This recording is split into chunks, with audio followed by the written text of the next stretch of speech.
Chuck, the floor is yours, my brother, for the next 35, 40 minutes.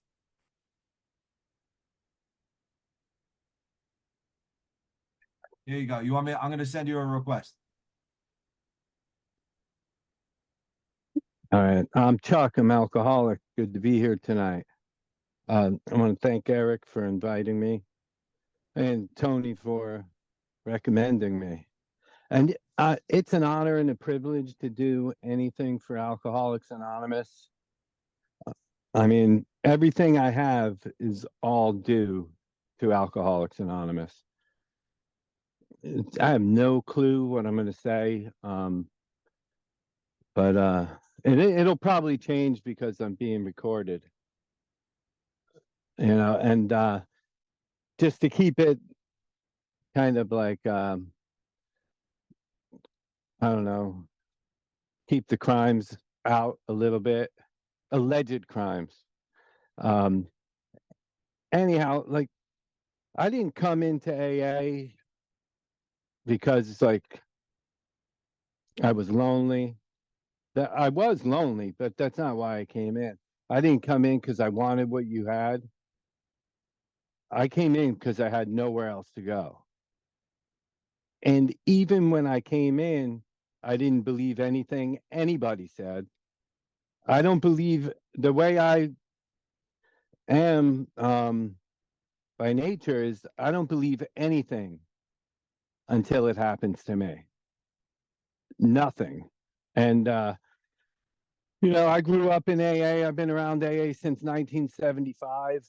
First prayer I learned was the Serenity Prayer. I remember my dad going to AA, and in our house there were always like brochures around, and it was like always treatment centers, and like I thought it was like, I'd go visit my dad in rehab and it'd be like, he's crazy. Like they got a wall around this place. Why don't he just run?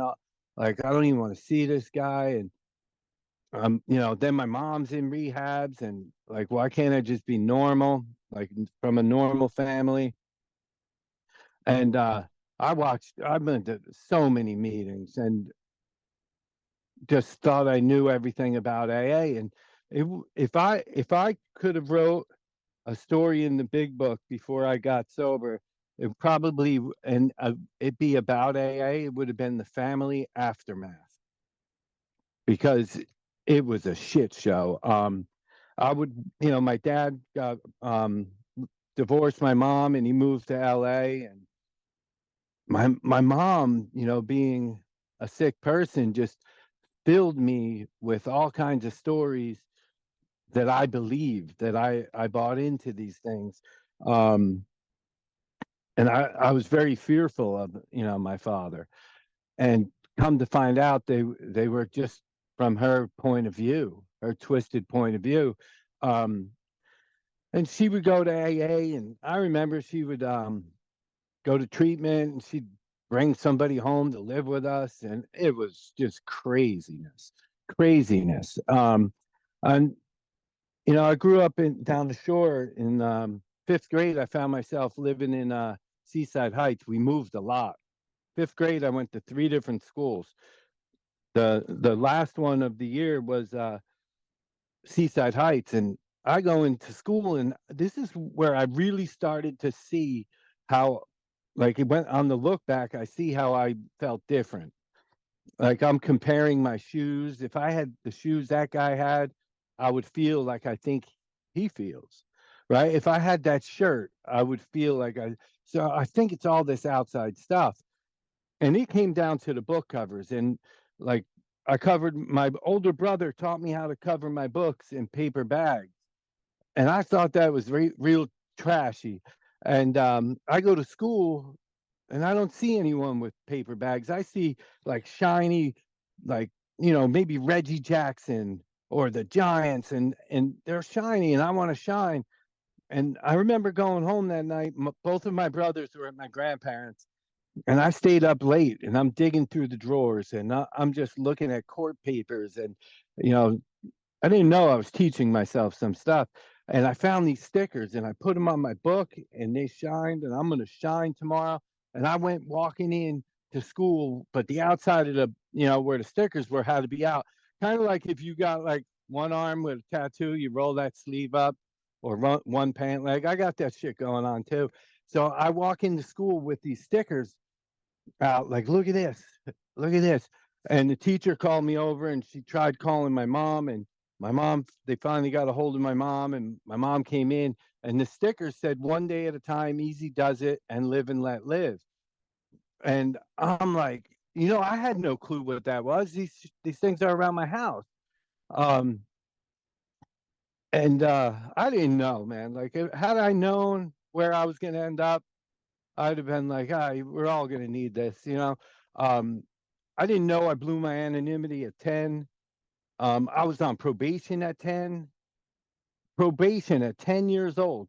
For some dumb stuff. Like, uh, I wanted to, like, my mom would keep me out of school a lot. I missed so many days, and then it was like a Saturday, and I'm like, shit, I want to go to school. So I went into school and I broke in, and I'm taking all the teacher stickers and stars, and I got caught, and I got 6 months probation, and all because I wanted to go to school.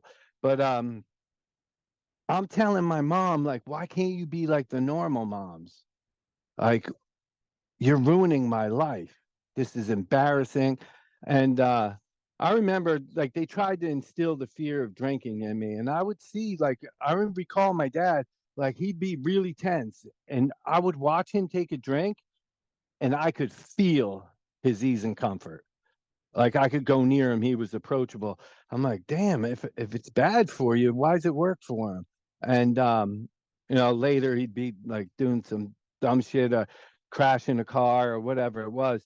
But I remember I drank right outside of an AA meeting with some older kids, and I drank my first full beer, almost threw it up. I caught it in my mouth, I swallowed the throw up, because I'm not going to let you see me throw up.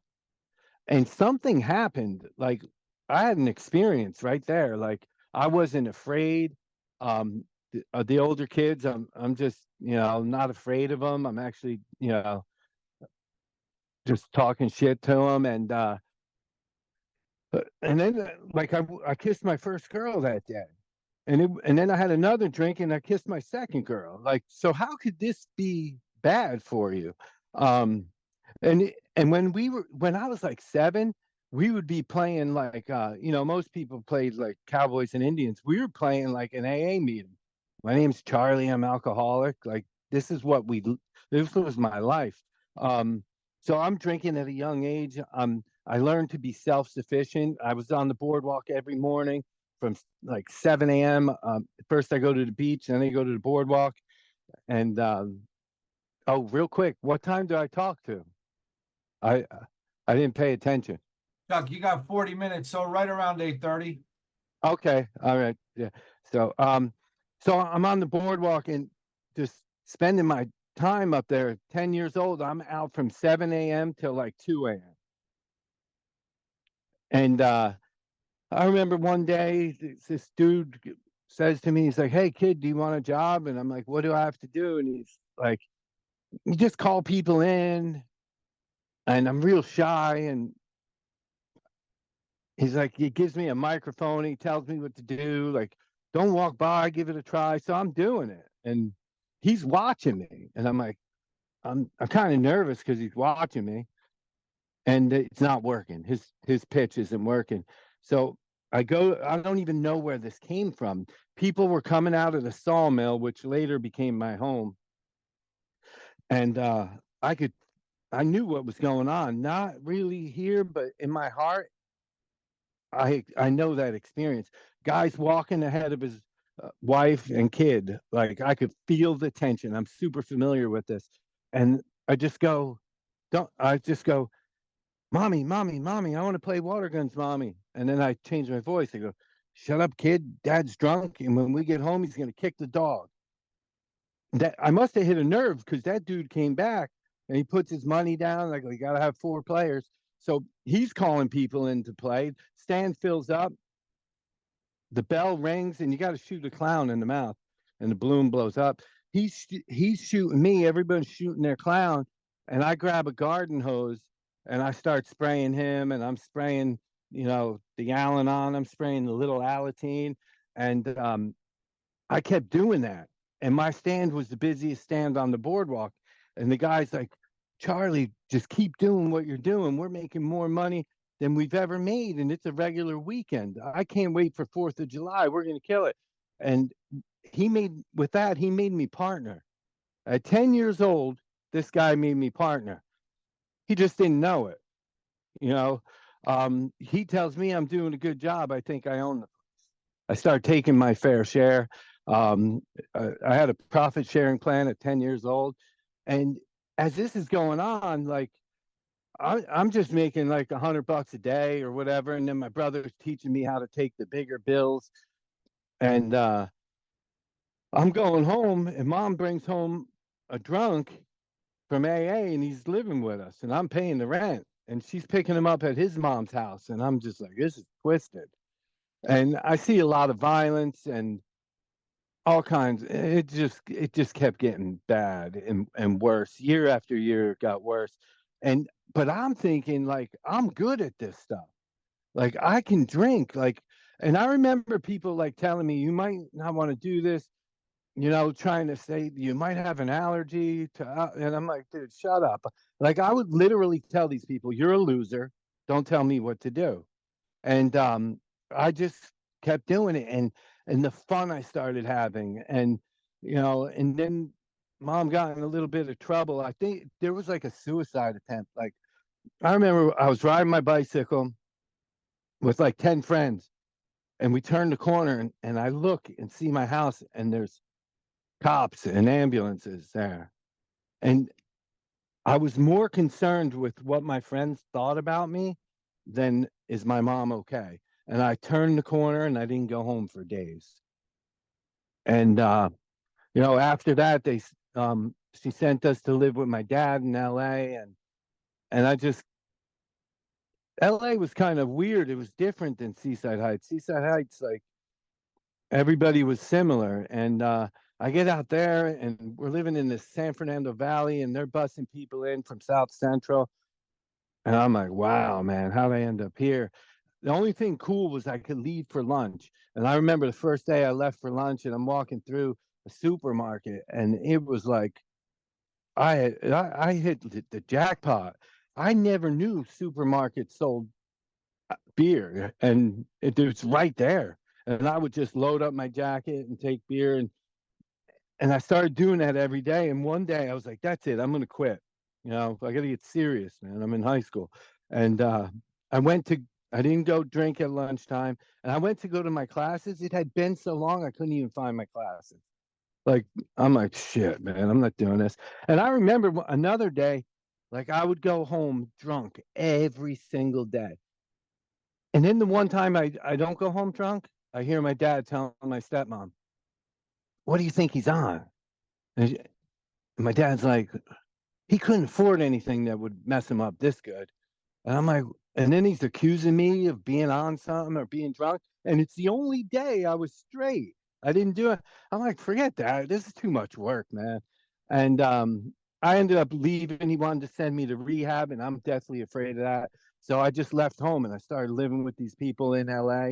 And I was the only white person I saw for months. And they took care of me. I had some fun, and then the trouble started getting real. And I came back to New Jersey, and I get back to New Jersey, and me and my friends pick up right where we left off. Except it's a little more serious. Like, every single night, we're just driving around drinking, and we would be like, it was like three of us, and we'd always get a case of nips, like those little. I ain't even allowed to say that anymore. Like, those little Michelob bottles. There's like I don't know. There's like 8 packs in there, and we would get those every night because they didn't. We drank them so fast they would never get warm. Um, and I'm like, guys, man, we're drinking every night. Like, we call it partying, but we're not celebrating anything. We got to stop this stuff. And they're like, you can stop, but I'm not. And I stopped for like a day, and then I was right back in it. And but the home life got way worse than when I left, it was like, and I always felt like everything's like happening to me, right? Like around me. I remember it might have been like 86 or something. Um, my mom's uh, boyfriend at the time went into the hospital and took me to see him, and the doctors are in the room with like spacesuits on. And this dude, turned out this dude had HIV right after Magic Johnson came out with it. And I'm like, damn, dude, this is like, I didn't give a shit about this guy. Like, all I was concerned with, God, the neighborhood can't find out. Like, I will never get laid again. Like, this is embarrassing. And I remember like the fear of that, like, because it's on the news every day. It's like all this stuff. The fear of it was like, man, like I wouldn't drink from a glass in the house. I wouldn't eat from a utensil. Like, I didn't even want this dude looking at me. Like, don't look at me, because I thought I'd get it from eye contact. Um, and then one day he's getting like, my mom's screaming in the room, and I opened the door. I had been drinking. The only way I could deal with these people, like, I can't be around drunks, like, unless I'm drunk. I like that. And then, but they're getting into this shit, and I opened the door, and he come running at me. I put my foot in front of the door, and I'll never forget. Like, I just hit him so hard, his neck snapped back, and that was like the greatest feeling ever. And I dragged him out on the front lawn, and I beat him so bad, his blood was all over me, and I'm licking his blood. And I just wanted to kill this guy. And I don't think it was really, that incident. I think I was taking out a lifetime of pain on this guy. It just, and it felt good. Um, and believe it or not, that dude had a spiritual experience. Like, I gave that dude a white light experience because I never saw that guy be so cool and humble for like 6 months to a year. He had an experience. And and he's he's going to meetings, and it would be like he'd be good for a month, and then he'd get paid and he's gone. And then my mom was like, "Oh, he's never coming back." And then he's back in 3 weeks, and all same stuff over and over. And I remember getting my first apartment at 16 years old, and I go back to Seaside Heights, and I get my first apartment, and I just can't go to work. Like, I never really worked. The the stand when I was 10 was my last honest day's work, if you want to call it honest. And I just can't go to work. My mom's boyfriend was selling some dry goods through the house, and that house was busier than 7-Eleven. Cars stop in 5 minutes, and I started, helping myself to this stuff, and a friend said we can sell it, and that's what we did. And I'm going to tell you what, those promises, I went from being a loser nobody to having a host of new friends. Fear of economic insecurity had left me. It was just, I didn't regret the past nor wish to shut the door on it. I was proud of the way I came up. I like, look at this. And I ran with that for years and years. And that's how, like, so he was running up to Washington Heights, and he gave me his connection. They moved to Vegas, and I would go from Seaside Heights to Washington Heights, spend, a couple $1,000, come back and turn that into $5,000. And I did that from 1986. I think I ran into Tony. It might have been 96. It was whenever the Knicks were playing Houston in the finals. I was going to get my supply to make money for that night. A bunch of friends were getting together to watch the game. And I look up the block. I came out of the building. I look up the block, and the van's flying at me, and I don't have time to move. And he's like, "Come here." And Tony was in the passenger seat. I didn't know it was him. I didn't know him yet, but the guy in the driver's seat said, where are you coming from? I'm like, right here. He goes, this building? I go, yeah. But I really came out of 3 buildings away. And he's like, Tony pulls me in on top of the driver and puts a Louisville Slugger to my face. And he goes, you were here to buy drugs. And they saw us and told you to come back. I'm like, yeah, they told me to come back. But I had it in my pants.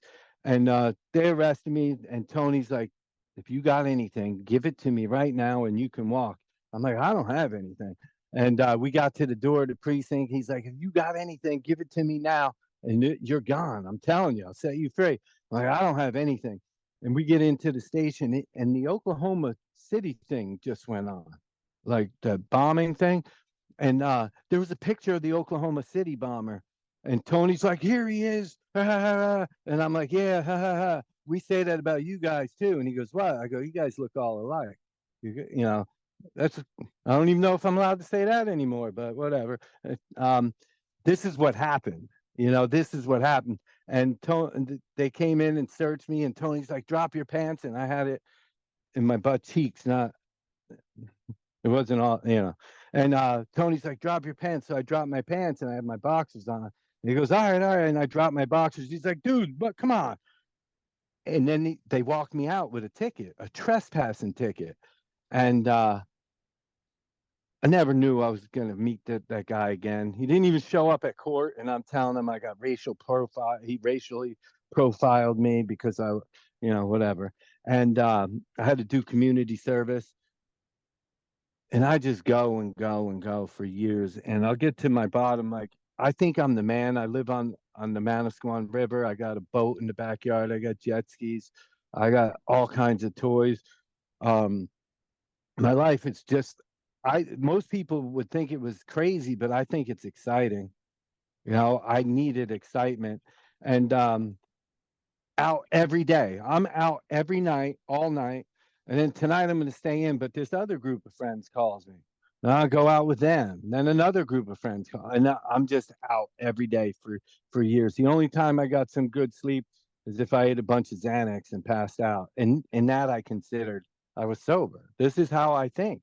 And I hit this, like my bottom was like, it was just getting worse, many DUIs. I got a DUI on a jet ski one time. I had all kinds of stuff going on. And I remember like all the way to 2006. And I'm just getting tired. One day I was like, dude, I'm just too old to go in the bars. I just can't do it. I don't want to be that guy. I'm going to quit. And then I just find myself drinking in my backyard, looking at a fire all by myself for a long time. And then I remember it was Thanksgiving and I'm going to quit. And I'm like, let me go to my mom's house to, have Thanksgiving dinner. I could tell they're going to fight. So I get out of there and I got this date, and had a new woman. I was going to go on a date and pick her up and go to my house. And we just start partying. And I didn't leave the house from Thanksgiving to Christmas Eve. Like the only time I left was to go to the liquor store, which was a drive-through liquor store, or to go see my guy up in Washington Heights. But I was afraid to go back, so I'd have him meet me on the Parkway because, Tony might have been lurking around in the shadows. And so my mom's calling me during this 30 days, and she's like, I need help. And I'm like, whatever, man. I'm not answering the phone. I'm busy. And we ate one little chicken finger for that whole 30 days. One chicken finger. And then, I'm like, hey, let's go see, like, I feel like I knew her forever. We just spent 30 days together, intimate. Like we got to know each other. I didn't even know that each time I did that with someone, I would hear their fifth step, and I would never share any of my stuff. I'll listen to all of theirs, but I won't share any of my stuff. And I remember calling my mom, and my stepdad answered, and I'm like, hey, Merry Christmas. He's like, Chuck, Merry Christmas. I'm like, where's my mom? And he's like, Chuck, she's dead. And I'm like, what do you mean? Like, are you kidding me? He's like, I wouldn't joke with you like that. And I'm like, what happened? He's like, Chuck, she came home from her AA meeting. right from 1975 to 2006, going to AA. She'd stop for a year, then she'd go back, but she knew there was something here. She just couldn't find it. She was looking for the other stuff. She was looking for a man to complete it. And my biggest hope for her in AA, like, eh, find a dude who's got 3 daughters, like the Brady Bunch. We got 3 boys, we have 3 girls. Get normal. And yeah, so she's dead. And I'm like, I remember I hit a bottom and I would tell my friends I'm not drinking anymore. And for me, that meant you come over and you're drinking. Nah, man, I quit. And soon as you leave, I start drinking. And my brain said, like, if I can convince you I'm not drinking, I'm not drinking. Um, and then I meet this woman and we got engaged. She gets pregnant and she tells me I got to stop drinking. I'm like, you're crazy. Like, I'm not, I don't drink, I party. And man, you want to talk like I thought she was making me drink. She's picking the lock on the bathroom door, and I'm coming out like hiding bottles. She's finding them, and I'm like, I could quit if you would just leave me alone. You're making me do. And now I sound just like my dad. Like, and I remember I called her mom. I was like, yeah, your daughter's sick. She needs help. And they came and took her to a hospital, and I go pick her up, and she's in a psych ward. And this is what I did to people. And we go to the 9th month visit, and the doctor's like, perfectly healthy baby boy, you're going to be a dad. And we get home from the doctor's appointment, and she goes into labor. And I'm like, now? And I'm so mad. I think I punched the windshield. And we go back to the hospital, and they got her set up, and they're not moving quick enough, and I'm going to do business out of the parking lot.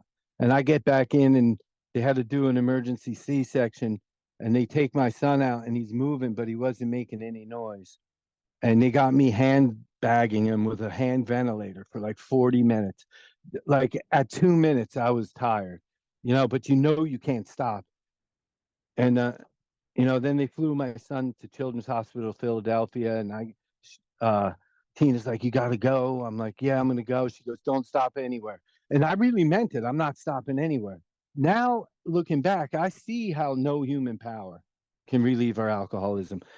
And I'm driving to Philly, and the Earth's magnetic force pulls me into a bar. Just one more. And then they kick me out, and I get there, and my son's got hoses everywhere. He's got a tube down his throat. He's on an incubator. And what did I like all my life? I said, leave me alone. I'm not hurting anyone.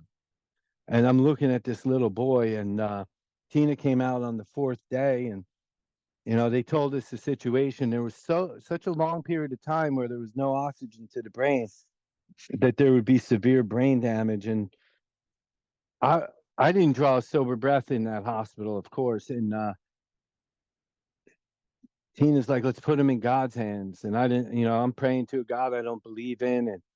And Tina's holding him in 20 minutes. He's off life support, and the beep, beep, beep, beep. And she's like, Chuck, here, you hold Max. And I'm like, why? She's like, I held him for 9 months. You should hold him.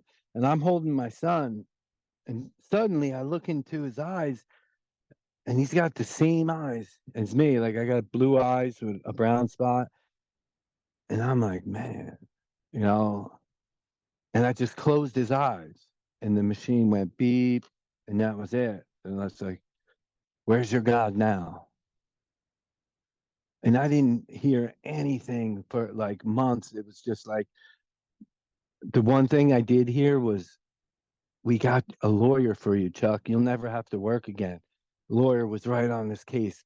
And we all know, man, when someone in AA dies and the parents aren't in AA, they want to blame somebody, right? It's natural. So I wanted to blame the doctors. We had these lawsuits, and Tina died a little bit later, and I lost everything, and then I'm homeless. And I would go into AA after a psych ward and county jail stays. This dude in county jail was praying. He's like on a prayer rug, which was a towel in jail, and he's making all this noise. I'm like, dude, what are you doing? And I don't know if I wanted help from him or if I wanted to fight him so I can get hurt and get the adrenaline. And he's like, I don't talk to anyone. And I'm like, you just did, dummy. And he sat down and I told him what happened. And this dude told me one day, he goes, God took your son and you're going to help God's kids. And I'm like, you're crazy. Anyway, I go to a psych ward after that, and AA comes in. Dude's like, go to this meeting when you get out. And I didn't want to put my shoelaces in. I go to the meeting, and it's the guy, Chris. He's like, Chuck, tell him what happened to you. I'm like, everybody died, and I don't have anywhere to go, and I don't want to live anymore. I can't stop drinking. And the next dude shared, my name is John, and my cat ran away. And he went for 20 minutes. And then everyone in the meeting was like, John, you poor thing. Your cat ran away. Fluffy's having kittens. I'll bring you one. And I felt like I did my whole life. Like I don't exist. Like I just shared some pretty heavy stuff. And you want to talk about your cat. I guess that won't show up on the recording, but so then I went to 270 meetings in 90 days. I thought I had to learn something. I kept drinking and I would calm down. I would go in and I would read the book with people as they're talking about it. And they're talking about, read something and talk about their day. I'm like, what is this? Then all hell broke loose when I heard how it works. I'm like, it says right here how it works. It doesn't say in how it works, 90 meetings in 90 days. It doesn't say in how it works, put the plug in the jug. Like, where's that shit? And I put my hands up. I said, I hear a whole lot of talk, but I don't hear any solution. And I said, before you throw one of your refrigerator magnets at me, I was like, kick me in the teeth. And this guy came up, and Tony knows him, David R. He came up and he's like, hey, kid, I'll walk you through the steps in 3 weeks. I'll change your life. And I'm like, and he's like, if you're not full of crap, call me. And I called him anyway. And I went right to his house, right like an hour later. Thanksgiving, he fed me. He gave me clothes. He talked a lot. I didn't hear a word he said. His actions spoke so loud, he didn't have to talk. And he goes, do you have a question to ask me? And I'm like, dude, what? Oh man, like, will you sponsor me? He's like, I'd love to. And he gives me a kiss on the cheek. I got scabs everywhere. And he goes, hey Chuck, what? Give me your hands. And we're holding hands. He goes, what happens when you drink? I'm like, I don't know the lingo, man. Like, I didn't know about the, mental obsession and the allergy. I was like, dude, look where I'm at. What do you think happens? What do you think happens? He goes, what happens when you stop? I go, dude, look where I'm at. He goes, that's the best first step I ever heard. We never have to talk about it again. Still holding hands. He goes, step 2, do you believe in God? I said, absolutely not. He goes, that's great. I was like, I'm looking for a fight. He goes, Chuck, are you willing to believe that maybe there's a God? I was like, man, I need all the help I can get. If your imaginary friend can help me, let's go. He goes, step 3, are you willing to go any length? And I lied and I said, yeah, I wasn't willing to do anything. Because I'm the guy, I want to do the least amount of work and get the most reward. I'm a lazy American by nature. So he goes, are you willing to go any length? I go, any length. Tell me what to do and I'll do it. He goes, get down on your knees. I'm like, whoa, dude. Like anything but that. Like easy does it. Like that's a slogan to use at that time. Don't mix up your slogans and don't tell a guy keep coming at that point. And we get down on our knees and we say the 3rd step prayer. Nothing happened. And he went over and got me a big book. He had like 8,000 big books. And he got me a big book and he made 4 squares on these blank pages. And he wrote resentment, fears, sex, and harms. And I started filling it out. He had to tell me what a resentment was. Then he had me making columns in a notebook.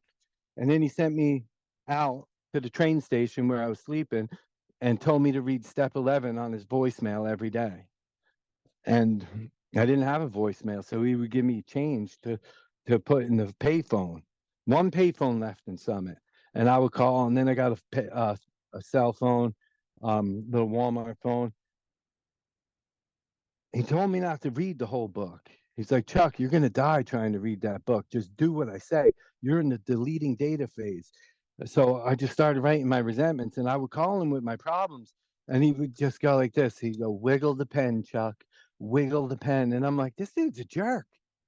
Doesn't he want to hear my stuff? And he gave me instructions.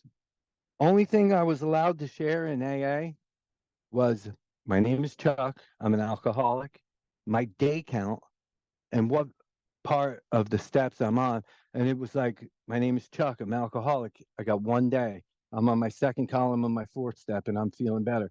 Chuck, I got 3 days. I'm on my fourth column of my fourth step. I'm feeling better. And I met a dude in an AA meeting and I got his phone number and I would call him every day. Russ, what are you doing? He's like, I'm drinking. What are you doing? I'm like, dude, I'm feeling good, man. This step work's helping. I brought Russ to David's house and I couldn't carry the message, I thought, but I'll carry you to the message. And David's like, Chuck, show Russ how, after he did 1, 2, and 3 with him. And he goes, that's the best first step I ever heard. I'm like, this dude says that to all the guys. Jerk. And he had me showing Russell how to write a 4-step. I'm like, I don't know what to do. I'm not even done. He's like, show him how to make the columns.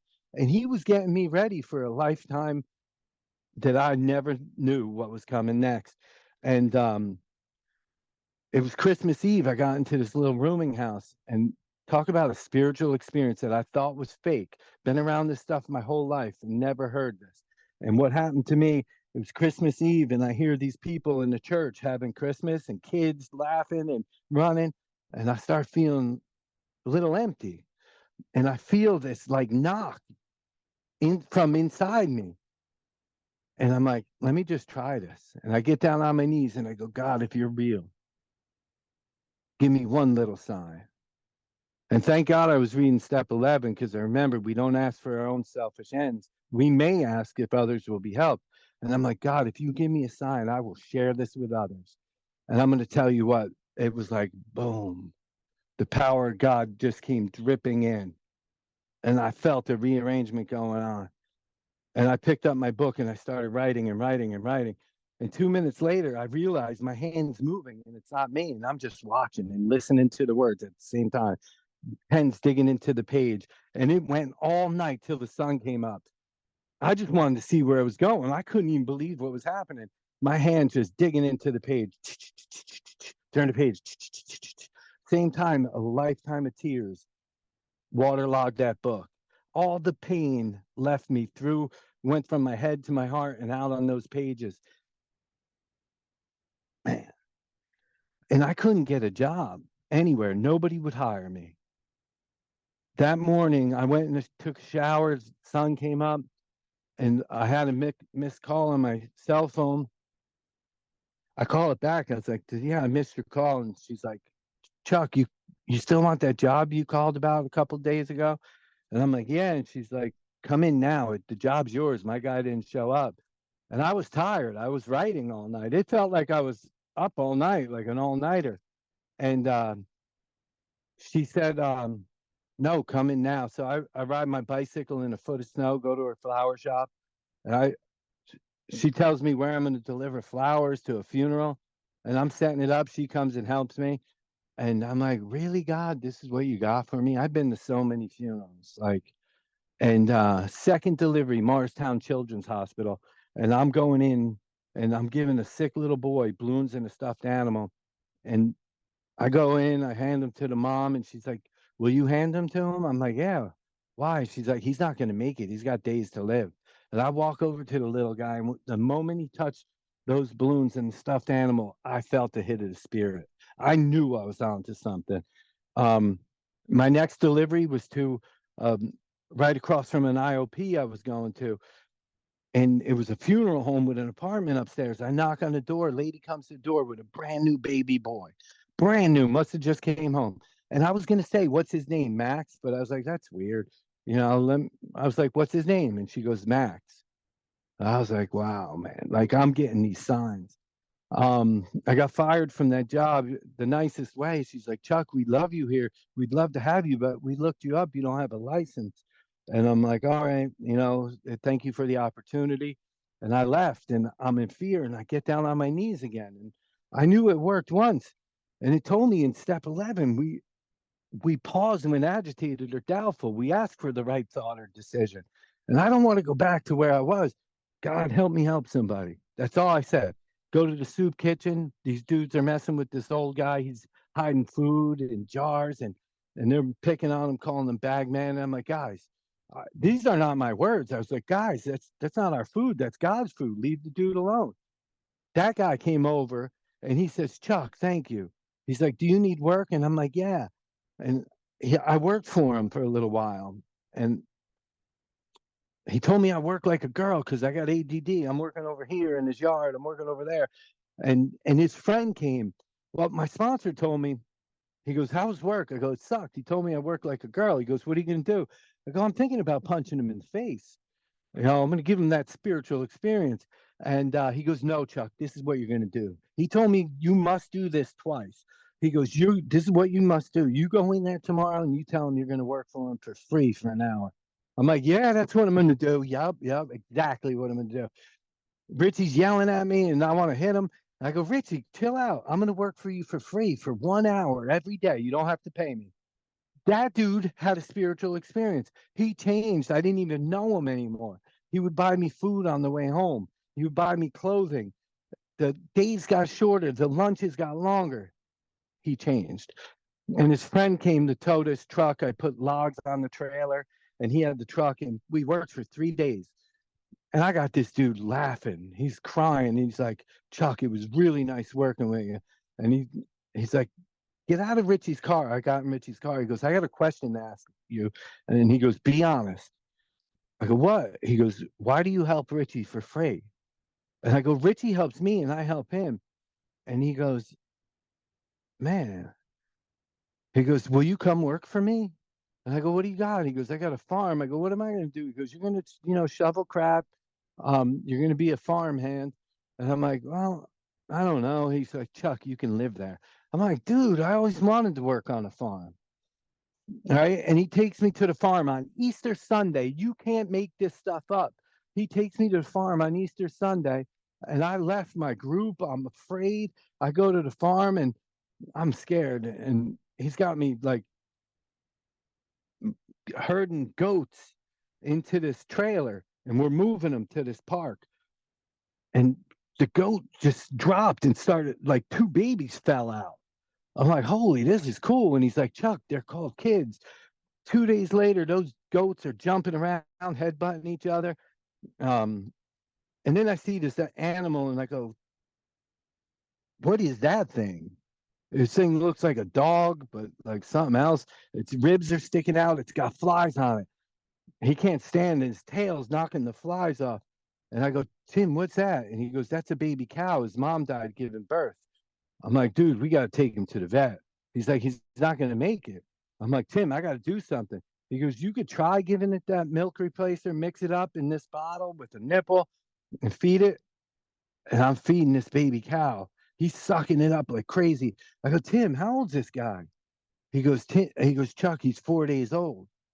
I go, Tim, my son was 4 days old when he died, and I never got to feed him with a bottle.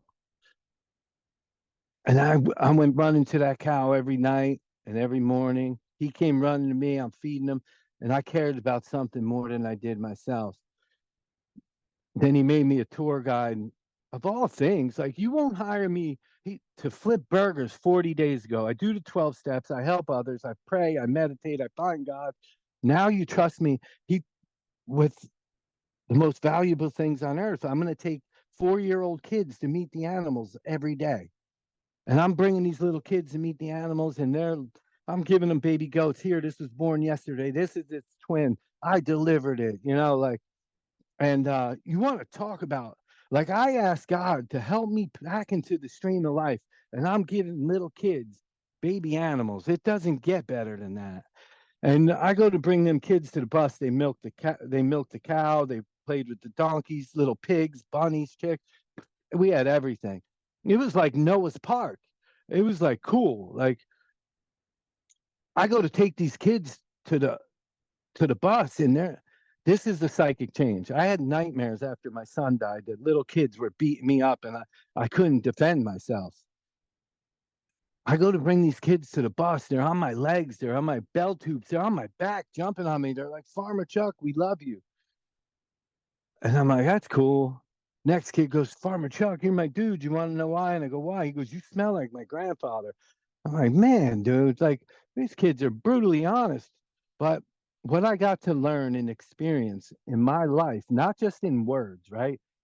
The fundamental idea of God is deep within every man, woman, and child, but it's blocked by three things: pomp, calamity, and worship of other things. Those kids weren't contaminated with that, and they loved me for who I am, or for what God created. I had never had less, but I've never had more at the same time. And I just came back and started helping people, started a meeting in the Salvation Army. I started sponsoring guys real quick, and they would get better real quick, like 2 weeks, and they're sponsoring people. And then I started this business, and one guy I sponsored out of Salvation Army set up my whole shop, and this business just grew. And that guy's now married. He's got a little baby. He's sponsoring guys. Some days I'll be in a room and we're 9 deep, and I'll hear that ninth guy sharing some stuff that I shared to his sponsor, and I don't even have to talk. I can just hear me talking through these guys. And some guys who've never even met me, like, but a couple times, they never spent time with me. And I hear, like, they're my words, right? Like, they're God's words. I don't use too many big book words, because the best part in this book to me is each member describes in his own words, from his own point of view, how he established his relationship with God, right? And I mean, I have an allergy to, like, like you put silly putty on the comics, like when somebody's just speaking word for word out of the big book. I want to hear some depth and weight. I want to hear the feeling, the pain, the where God came in. I want to feel that stuff. And the best place, my story's not for everybody. I did a couple big events, and where I feel it's God wants me the most is at the bottom, with the homeless people like I was, with the forgotten, with the unlovable. I get the best high. God gave me a gift, and it's best served in a Salvation Army, a homeless shelter, a street rehab. And I will gladly leave all the recovered people to go find that one lost sheep. And the more I do that, the more God blesses me in my life. And my life is like this today. I met a woman in AA, and she had a 3-year-old son, looked just like me when I was 3. He now calls me dad. We go on vacations. I take him everywhere. He comes in the basement. We pray and we meditate. And I get done meditating. He's like, "Am I allowed to open my eyes yet?" I'm like, "Yeah, man, you can open your eyes." And his AA experience will be nothing like mine, you know? And I thank you guys for letting me share. Oh my God, Chuck, brother. That was some powerful stuff, brother. I'm not gonna lie, you had me a little worried. I thought we were gonna go 45 minutes of drunkalog, but my God, did you turn it around and drop the message here? That was fantastic, brother. That was absolutely powerful. I truly loved it. Absolutely loved it. And I wouldn't ask you to change anything. I gotta stop the recording. You guys did it right. There it is. Thank you, Louise.